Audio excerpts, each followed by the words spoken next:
Hello, friends, and welcome to Empower You 2 podcast. I'm your host, Natasha Paris, and I'm excited because you are in the building with me.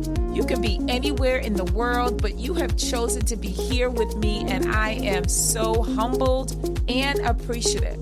Let me tell you about this show. Each and every single week, we continue to empower you to greatness that is truly going to help you, whether you are a person that have experienced a heartbreak, have gone through a divorce, or have endured levels of trauma of any kind, or you're just a person trying to rebuild their life and themselves, and now you are finally ready to live a life full of abundance, joy, and peace, then this show is for you. So with that said, thank you again for being here.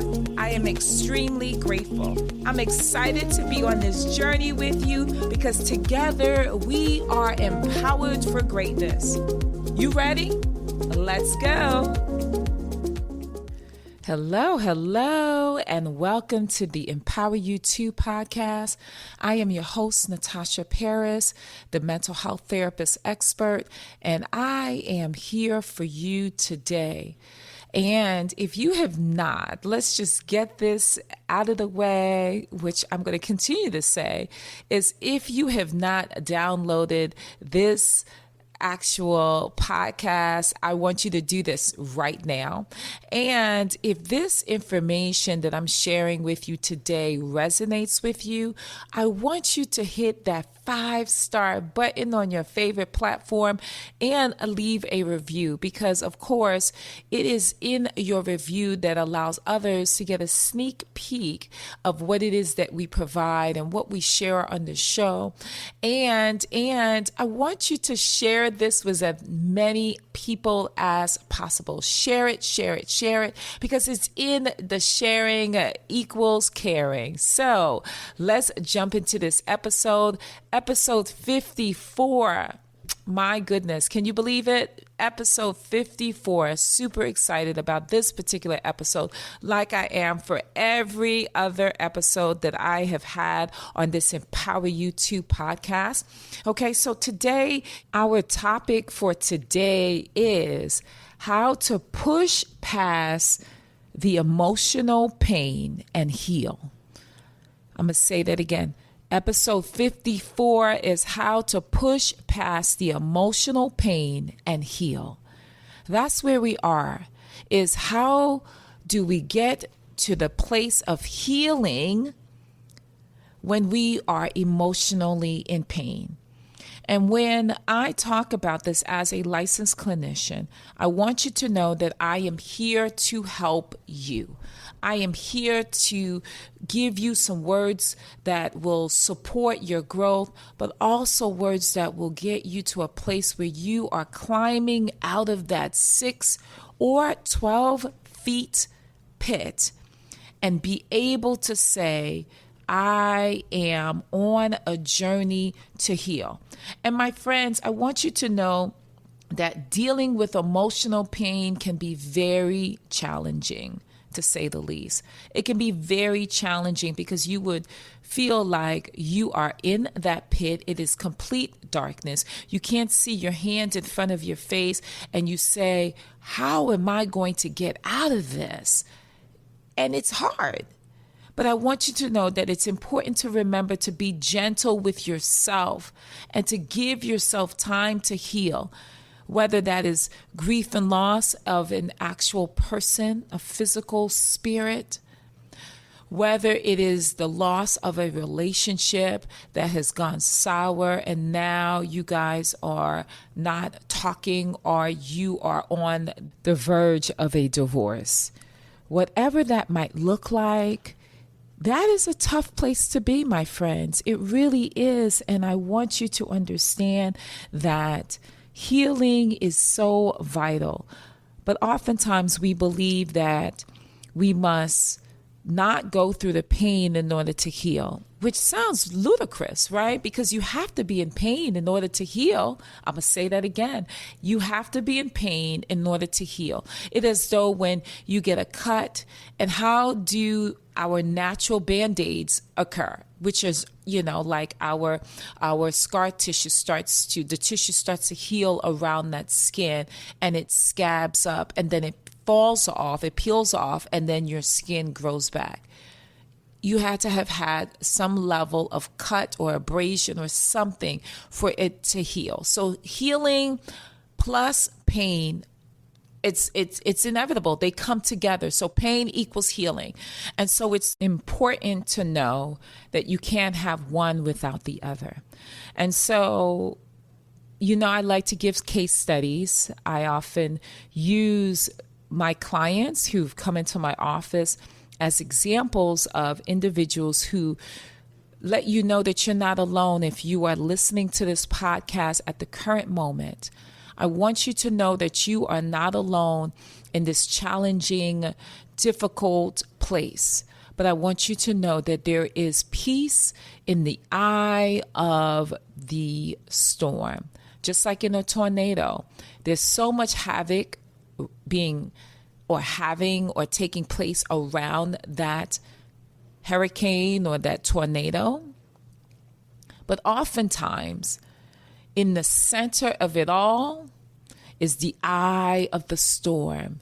And you've heard meteorologists who say, there's a peace that happens within that eye of the storm. Look it up.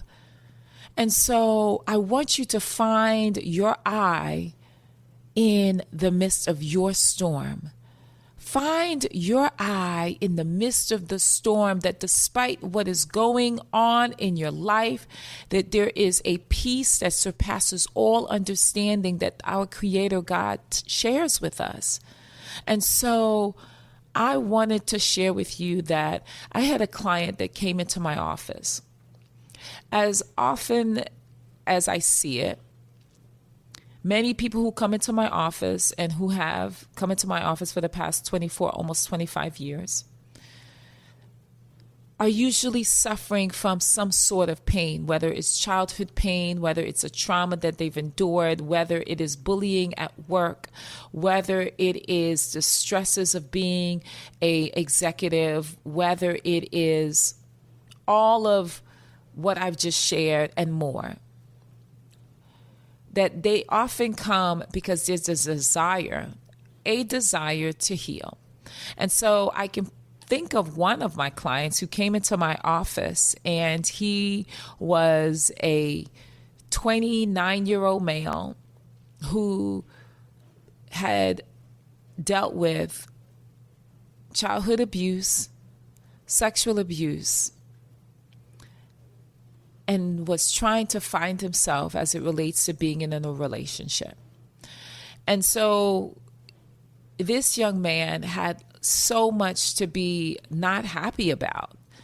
He talked about not just the physical and sexual abuse that he endured as a child, but he also talked about how his mother didn't believe him when he shared that he was being abused, which is like a dagger in an already broken heart, right? Because our parents are supposed to be our protection, our security blanket.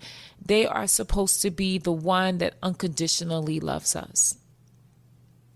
And so he came into my office because he was in need of healing, without using those words, because he was having difficulty at work. He was yelling at colleagues. He was very impatient. He was often frustrated. And also he took a lot of sick day because he had difficulty getting out the bed. When I say he was very sickly when he came to my office. And so how do one, in the midst of that, heal from traumas that have endured for years and no longer is happening, but now the remnants, those thoughts, those feelings, those behaviors have now attached itself to your spirit? How do you find healing when you are emotionally in pain. And so that is what I want to talk about. I want to give you some tips, but I wanted you to know that you are not the only one. When you are doing this life, my friends, it will have its ups and it will also have its downs. It will have moments when you're happy and joyful, but then there'll be moments when things are not going well and you're sad and angry and even depressed. So let's talk about what you can do. But before we talk about what we can do, because I say we, because I'm here for you. I'm on this journey with you. I want to talk about the relevance of emotional pain. Emotional pain, my friends, is something, like I said earlier, that it can be very challenging. And it can lead to severe anxiety, frustration, sleepless nights, inability to eat or overeat. It can also lead to disparaging words you say to yourself, negative self-talk. It can ultimately lead to mental illness, such as depression, such as anxiety disorder. And so I want to give credence and understanding of what emotional pain looks like. I gave you some of those symptoms and what it would do, but how does it come up? Well, emotional pain comes up because you've experienced something that has been so traumatic to you that you feel like you're not just hurt mentally, but you are hurt emotionally. And you find yourself not trusting others. You find yourself questioning oftentimes people's motives. You find yourself isolating. You find yourself saying things that you don't always mean. You also find yourself in a place where you may get to the place where you might be using drugs to soothe the pain, because it's a pain that you can actually feel. It's a pain that you can feel through and through. And so when you are in an emotional, painful position, it can take a lot out of you. It can make you extremely exhausted and tired. And so it's that pain that lives inside of you, and not just your physical body, but in your spiritual body. And so when we talk about spirituality, we talk about the higher power. We talk about Jesus Christ. We talk about how can we move out of this direction of pain. And you know, I use the analogy of the actual hole being in a 12-feet hole. And how do you get out of that 12-feet hole? So let's talk about it, my friends. Let's talk about how do we get out of that emotional pain. I gave you some context that it can come in different forms. But then I also shared that it is possible to get out. You don't have to be stuck in the prison of your mind because of what was said to you, what was done to you. But what you can do and what you have the decision to do is begin to change the dial, okay? Change the dial on your life. And so I want to give you 4 golden nuggets, something that you can do right now that will assist you with getting closer to the top of that pit and eventually climbing out. And I'm going to continue to use that metaphor of the pit. So first things first is that it is important for you to focus on the good things about yourself. Focus on the good things about yourself. In other words, focusing on personal growth. Use this difficult time, my friends, use this difficult time to learn about you. Giving yourself an opportunity to self-reflect. And how do you self-reflect? You write in your journal. Everyone should have a journal in which they're writing information that they're jotting down. Whether you are an athlete, whether you are an executive, whether you are a stay-at-home mom, you should be writing down these tips, because remember, life is going to continue to life. And so I want you to write down, what are your personal growth goals, right? Use this hard place that you've been in, because I've been there. I've been there where I was getting a divorce, and I felt like everything around me was crumbling because now it was official. And so I struggled initially to get out of bed because I was feeling so bad. And so what am I saying to you is I need you to begin to self-reflect. And during that time when I was not entertaining anyone, I was staying home more, I said, well, let me utilize this time to write down my goals and write down the things that are important to me and share it with others. So let's talk about it. All right. So we said the first thing is it's important for you to focus on personal growth. The second is I need you, my friends. I want you to, I endorse you. Allow yourself to feel your emotions. I'm going to say that again. Allow yourself to feel your emotions. Because if you can acknowledge and accept your feelings, what that does is it allows experience the emotions, whether it's sadness, anger, or pain.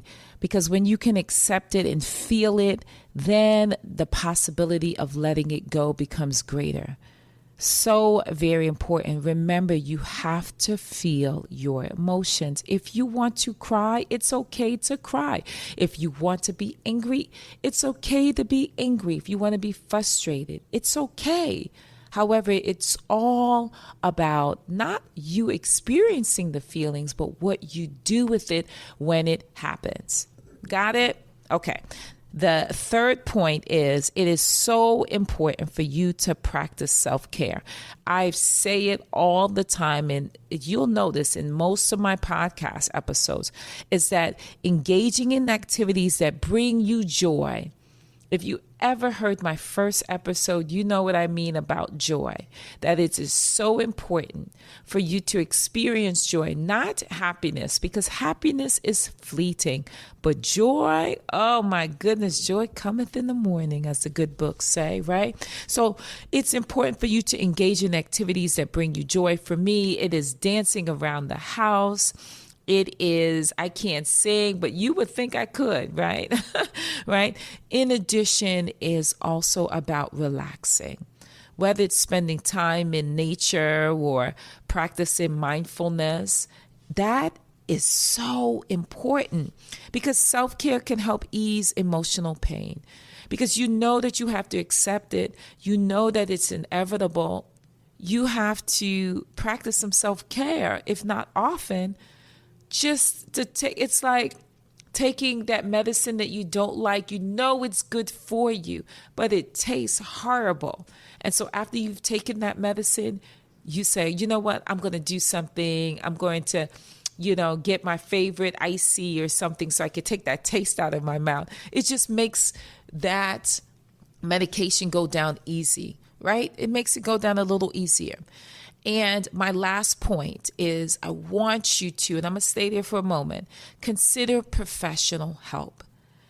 If the emotional pain feels overwhelming and interferes with your daily life, like your life as a mom, your life as a husband, right? Consider seeking therapy or counseling.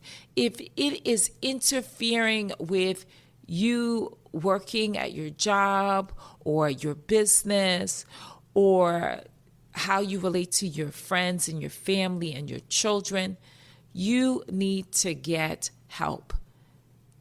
It does not matter, whether you've had help before and you're just like, wait a minute, why didn't it work?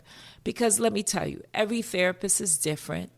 And where you are in your life right now is not where you were before. And so it's important for you to put down the ego and say, I am ready to get help, and really mean it. Really mean it. And so as we summarize, I want you to know that emotional pain is hard, my friends. It truly is hard. But it doesn't mean that you cannot live a functional life. All you have to do is be in a place where you accept what is, and when the recommendations are passed across the table, you're willing to do whatever it takes to get to healing, to get to that place of peace, of strength, and most of all, get to a place where you are developing and cultivating a stronger relationship with the higher power that we know as God. So, my friends, it is important. Let's summarize. Like I said, allow yourself to feel your emotions. Second is, it's important for you to focus on personal growth. Use this difficult time as an opportunity for you to self-reflect, for you to say, what did I do in this relationship or in this situation, whether it was good or whether it's bad? Put that mirror in front of you and reflect on it so you don't make the same mistakes. Third, it's important for you to practice self-care. Fourth, it's important for you to consider professional help like myself. And if you are in this place where you are in that pit and it's hard for you to get out, I want you to send me a DM or an email, because we don't want you suffering in silence thinking that it's eventually going to go away. And so let's give our not affirmations, but our empowerment homework assignment, because I give homework assignments every time. And it's really you honing in on the information that was provided and really having dialogue around it, but then also taking it a step further to write it down. So you got it. So I want you to use what was shared and use your journal, self-reflect, write it down, and then maybe the following day you can look at it again. You can read it to yourself. So with that said, as I often say, I want you to be empowered for greatness as we close, because without greatness, there is no you, and without you, there's no greatness. I look forward to talking to you. And again, if this episode resonated for you, hit that 5-star button or go to your favorite podcast, social media platform, and talk about how well or what you received from the podcast, episode 54. So, my friends, I look forward to seeing you on the other side. Talk to you soon. Bye. If you are loving this content and our time together as we become empowered for greatness, and you want to connect with me more, I would love for you to come and check out my Self-Empowerment Scholars. It's my monthly empowerment sessions where we take all of the materials learned on the podcast and apply it and study it and take it to the next level. So join me over at Empower You, the letter U, 2, right? The number 2.com/join, or you can text the word empower to 571-464-6511. That's text the word empower to 571-464-6511. Also, if you've ever gained an ounce of wisdom or the episode resonated with you, I simply ask that you do 4 things. The first is I want you to subscribe right now if you have not done so already. The second is I want you to hit that 5-star button on your favorite platform. The third is I want to hear from you. I want to hear your feedback. I want to hear how it has resonated for you. In addition, the last, I want you to share this message with someone. It allows us to spread the message of empowerment to those who are desperately in need. So I look forward to seeing you on the next episode, and I want you to be what? Empowered for greatness. See you soon. Bye.